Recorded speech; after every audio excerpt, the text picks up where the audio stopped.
Are you listening to, have you listened to the reply? Sorry, Chamberlain, just a moment. Have you listened to the response of the PDP? They say that, you know, he can be sued for perjury.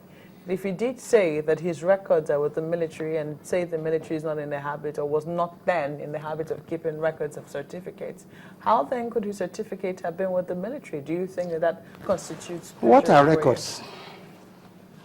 Does a record limited only to certificates? Well, the affidavit also included... you don't have a copy of the affidavit. I have a copy. He simply said, my certificates are with the military. The certificates he obtained in the war college is not a certificate. The one he attained in India is not a certificate. The one he attained when he left military school is not a certificate. The one he attained when he went to Mons College is not a certificate. Will it not be wrong to have said so? Or is the army now saying that they don't even have copies of the certificates? And why didn't even Laleye show the world the same records that they now sent to General Buhari, including the confidential reports of his instructors in war college in the USA? Okay, we'll come back to that particular matter because we need to also hear, because PDP had a press conference about this and they spoke up, so we'll just hear exactly what they said in a moment. But speaking about this same document, certificate, I mean, those who are asking, does it mean that General Buhari did not have copies of his own certificates? Why would he request either the military board or the school to give him copies? I don't know whether you've been following the controversy from the beginning. General Buhari said when he was detained after his government was overthrown in 1985,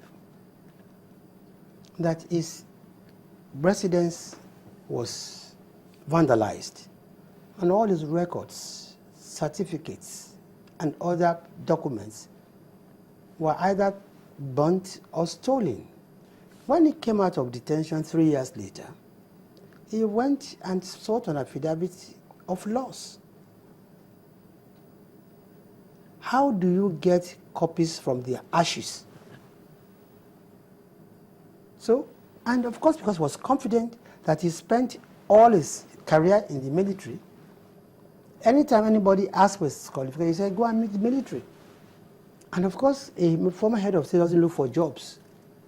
So he had probably no reason to even to apply for any job and say, oh, come and bring your credentials.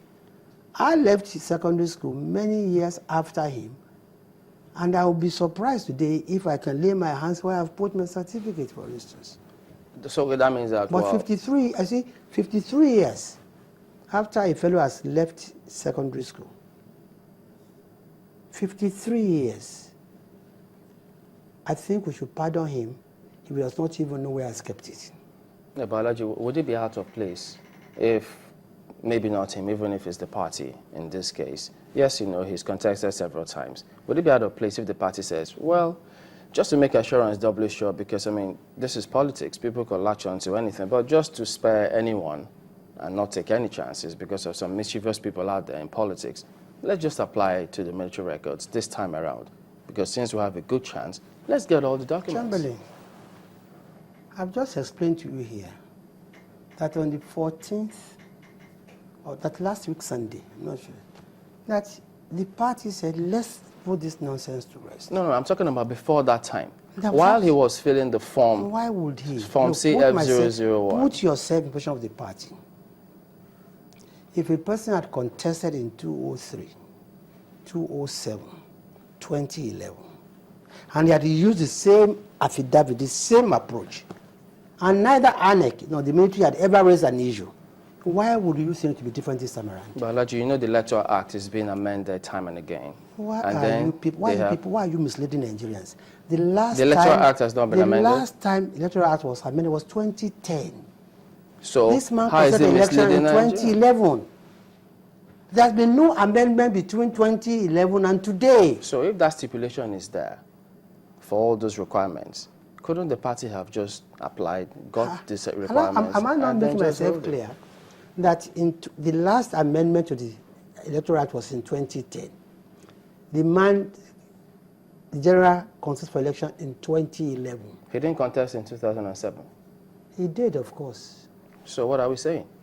In 2003, if in the 2007, Electoral Act was amended in 2010 and it contested in 2007, yes. what's the contradiction I'm saying? I mean, are you sure you're not the one who maybe No, I you think you don't misunderstood the understand. question? I'm saying simple English. There has been no amendment between 2010 and today.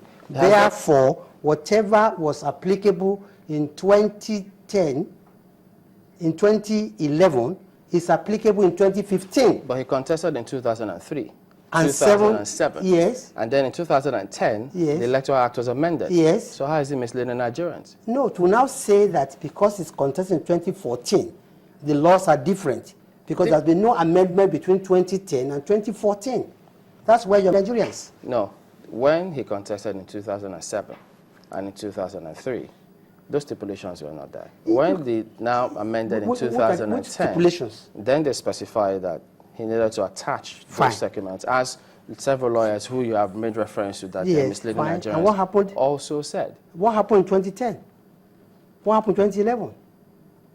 Is what was the same affidavit in 2011? INEC did not complain about it. What I'm telling you is that Does INEC between have now, powers to complain? of course, yes. Where? If I say I do not have I have the certificate, and I say please go and contact the military, INEC will write back to you and say no, I want your certificates by hand. I want your certificates. Okay, so Look, INEC. the point I'm making, please, and don't let's waste time over this, is that there's no difference between the Electoral Act in 2010 and 2014. If I get you, you're Yes. saying since there's not been any amendment between that time, Yes. 2010, Therefore, and there was whatever- an election in In 2011. 2011, exactly. So Whatever what went down in 2011 could have as well applied. That's what I'm saying. And I'm saying no, because in 2003 and 7, if they amended in 2010, shouldn't you follow the new regulations in And I 2011? said it was followed in 2011 precisely. We're not asking about 2011, we're talking about 2014. Let's take a look at the comments made by the PDP about the perjury matter, which even though you say this certificate is dead and buried, but they bring up another matter saying perjury. Let's hear them out and then you respond to it.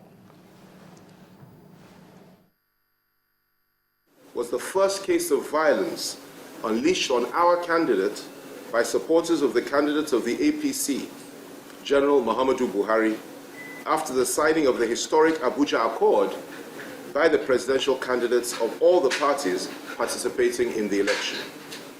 The laudable tension of the accord has now been irresponsibly violated by a group of miscreants and vandals whose leader has proved to be wholly incapable of keeping them in check and restraining them from indulging in violence.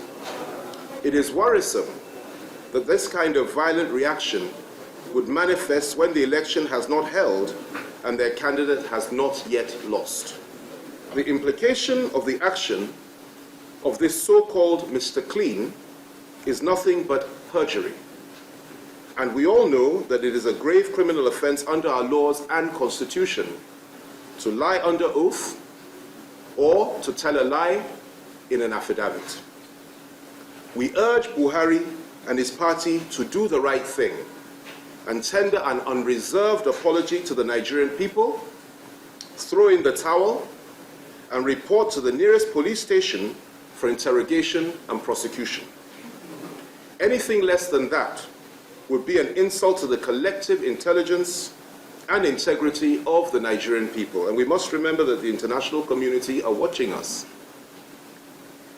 Anything less than that, I repeat, would be an insult to the collective intelligence and integrity of the Nigerian people. We also urge the Nigerian armed forces to consider the possibility of stripping him of his rank and privileges, given the fact that he was never qualified to join the Nigerian army as a commissioned officer in the first place, because he never had the prerequisite qualifications, which was a school certificate. Alaji, how would you respond to that? Clearly, you can see that Femi Fani-Kayode, I think, spoke a bit too early. If you look at his ending, he ended by saying that the army should withdraw his rank because he never had the prerequisite qualification, which is a school certificate, to join the army. One, it is a fallacy,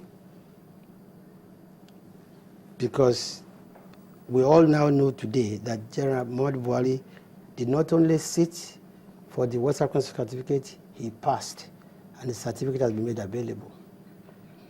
See, what I can see from Fani Kayode's statement is that the PDP is terrified, and they are really afraid. They know there's no way they can defeat General Buhari in this election. And that is why they've raised the issue, one, of certificate, which I tell you today is dead and buried. They've raised the issue of his age. They've raised the issue of his ill health, going to fabricate, non-existing, medical reports. But all this will fail, and they have failed. So it's got 9 lives there. No, it's because what PDP is doing, and I hope that we are not going to fall for it, is they want to distract us from the real issues. Okay. What Nigerians want to know is, what does APC have in store for the Nigerians?